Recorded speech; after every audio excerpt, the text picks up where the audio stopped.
ممتاز عالم دین مفتی تقی عثمانی نے کہا ہے کہ ملک سیاسی نظام معاشی اور سیاسی طور پر مغرب کا غلام ہو چکا۔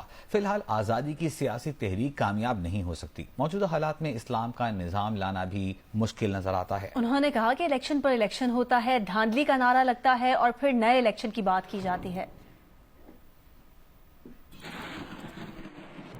اصل بات یہ ہے کہ ہمارا جو سیاسی نظام ہے وہ غلام ہے۔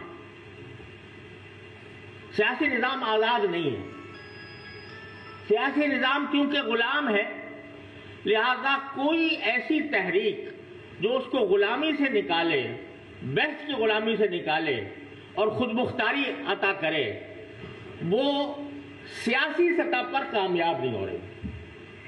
اس کی وجہ سے سیاسی نظام کے ذریعے اسلامی نظام کا لانا مجھے ان حالات میں بڑا مشکل ہے۔